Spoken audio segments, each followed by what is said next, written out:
Reddit, what is your go-to never-fail joke? There were these two guys in a lunatic asylum. And one night they decide they don't like living in an asylum anymore and decide to escape. So they get up onto the roof, and there, just across a narrow gap, they see the rooftops of the town, stretching away to freedom. The first guy jumps right across with no problem. But his friend did not dare make the leap. He's afraid of falling. So the first guy has an idea. He says, "Hey, I have my flashlight with me. I'll shine it across the gap between the buildings. You can walk along the beam and join me." But the second guy just shakes his head. He says, "What do you think I am? Crazy? You'd turn it off when I was halfway across." So this guy gets sent to prison for the first time. And he's in line for lunch and one of the inmates shouts out, "Number 22, and the whole cafeteria breaks out into laughter. So the new guy asks the person next to him what the heck that was all about. "Well, you see, between us all, we only know a certain number of jokes. And we've all told them to each other so many times that we just assigned them all numbers to save us the trouble of telling them." Now, naturally, the new guy wants to fit in, so he spends weeks doing research to learn all about these jokes. Finally, the day comes.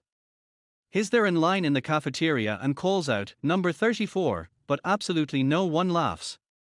So he asks his friend, "What gives? How come no one laughed?" His friend says, "I dunno, man, it must have been your delivery." A man went to Spain on his vacation. He stopped by a restaurant and saw an interesting dish. He asked the waiter about it, who said, "Son los cojones del toro, the balls of the bull, sir. We serve it once a day after the bullfights." The man places an order for the next day, and leaves. When he comes back the next day and gets his dish, he looks at it for a minute and notices something is wrong. He calls the waiter over and says, "Excuse me, but why are these so much smaller than those from yesterday?" The waiter pauses, looks around, and replies, "I'm so sorry, sir, but sometimes the bull does win." A lady approaches her priest and tells him, "Father, I have a problem. I have two female talking parrots, but they only know how to say one thing." "What do they say?" the priest inquired. "They only know how to say, 'Hi, we're prostitutes. Want to have some fun?'" "That's terrible," the priest exclaimed, "but I have a solution to your problem. Bring your two female parrots over to my house and I will put them with my two male talking parrots whom I taught to pray and read the Bible. My parrots will teach your parrots to stop saying that terrible phrase and your female parrots will learn to praise and worship." "Thank you," the woman responded. The next day the woman brings her female parrots to the priest's house. His two male parrots are holding rosary beads and praying in their cage. The lady puts her two female parrots in with the male parrots and the female parrots say, "Hi, we're prostitutes, want to have some fun?" One male parrot looks over at the other male parrot and exclaims, "Put the beads away. Our prayers have been answered." A DEA officer stopped at a ranch and told the rancher, "I need to inspect your ranch for illegally grown drugs."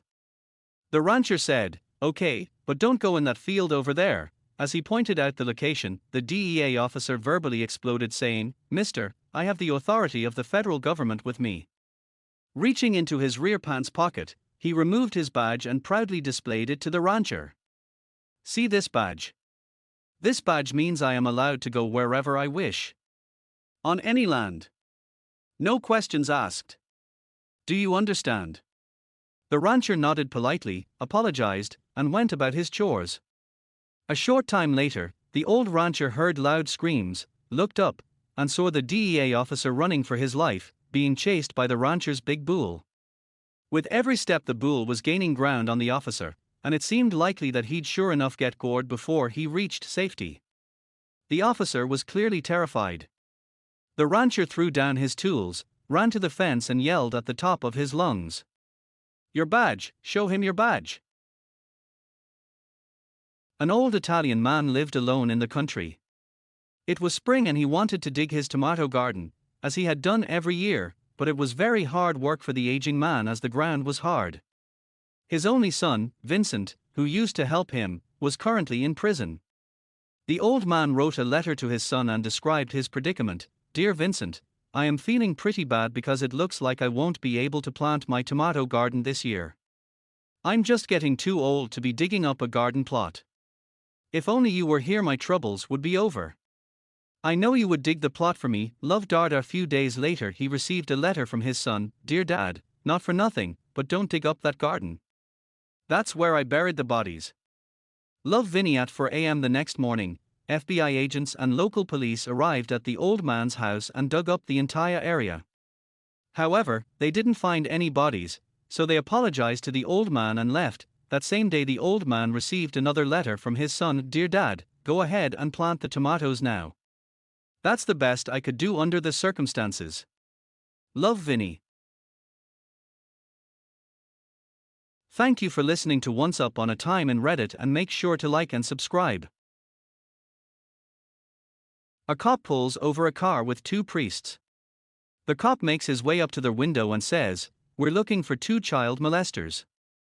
The priests look at each other for a moment and turn back to the cop and say, "We'll do it." Paddy and Mick worked together in St. John's and both were laid off, so they went to the unemployment office. When asked his occupation, Paddy answered, "Panty stitcher. I sew the elastic onto ladies' cotton panties and thongs." The clerk looked up panty stitcher on his computer and, finding it classified as unskilled labor, he gave him $80 a week unemployment pay. Mick was next and when asked his occupation replied, "Diesel fitter." Since diesel fitter was a skilled job, the clerk gave Mick $160 a week. When Paddy found out, he was furious. He stormed back into the office to find out why his friend and co-worker was collecting double his pay. The clerk explained, "Panty stitchers are unskilled and diesel fitters are skilled labor." "What skill?" yelled Paddy. "I sew the elastic on the panties and the thongs." Mick puts them over his head and says, "Yep, diesel fitter." A man decides to quit his job and run away to join a pirate crew.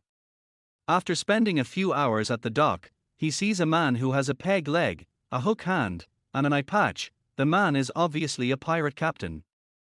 The man promptly joins the captain's crew and they ship out to sea that very day. Later that night, the man walks up to the captain and says, "I'm sorry, but I just can't hold back anymore." "How did you get your peg leg?" The captain says, "'Twas me first day at sea as a young lad. A great big swell came from the sea and knocked me overboard. Before me crew could pull me out, a giant one-eyed fish swam up and bit off me leg." The man goes, "That sounds terrible. What happened to your hand?" The captain says, "'Twas me second day at sea. Another great big swell came from the sea and knocked me overboard. Before me crew could pull me up, the giant one-eyed fish swam up and bit off my hand." The man tells the captain it sounds like the fish has it out for him, and asks what happens to his eye. The captain says, "'Twas me third day at sea. I was looking up at the sky when a bird came and shat in me eye." The man says, "And that's how you lost your eye?" The captain responds, "No, but 'twas me first day with the hook." Three guys are walking through the woods when they find a lamp. One of them picks it up, rubs it, and out pops a genie. It booms, "You have finally freed me after all these years, so I'll grant each one of you 3 wishes." The first guy immediately blurts out, "I want $1 billion. Poof, he's holding a printout that shows his account balance is now in fact $1,003,50. The second man thinks for a bit, then says, "I want to be the richest man alive." Poof, he's holding papers showing his net worth is now well over 100 billion. The third guy thinks even longer about his wish, then says, "I want my left arm to rotate clockwise for the rest of my life." Poof, his arm starts rotating. The genie tells them it's time for their second wish. First guy says, "I want to be married to the most beautiful woman on earth." Poof, a stunning beauty wraps herself around his arm. Second guy says, "I want to be good looking and charismatic, so I can have every girl I want." Poof, his looks change and the first guy's wife immediately starts flirting with him. Third guy says, "I want my right arm to rotate counterclockwise until I die." Poof, now both his arms are rotating, in opposite directions. The genie tells them to think very carefully about their third wish. First guy does, and after a while says, I never want to become sick or injured, I want to stay healthy until I die. Poof, his complexion improves, his acne is gone and his knees don't bother him anymore. Second guy says, I never want to grow old. I want to stay 29 forever. Poof, he looks younger already. Third guy smiles triumphantly and says, my last wish is for my head to nod back and forth. Poof, he's now nodding his head and still flailing his arms around. The genie wishes them good luck, disappears, and the men soon go their separate ways. Many years later they meet again and chat about how things have been going. First guy is ecstatic, I've invested the money and multiplied it many times over, so me and my family will be among the richest of the rich pretty much forever. My wife is a freak in the sheets, and I've never gotten so much as a cold in all these years. Second guy smiles and says, well, I built charities worldwide with a fraction of my wealth, I'm still the richest guy alive and also revered for my good deeds. I haven't aged a day since we last met, and yes, your wife is pretty wild in bed. Third guy walks in, flailing his arms around and nodding his head, and says, guys, I think I fucked up.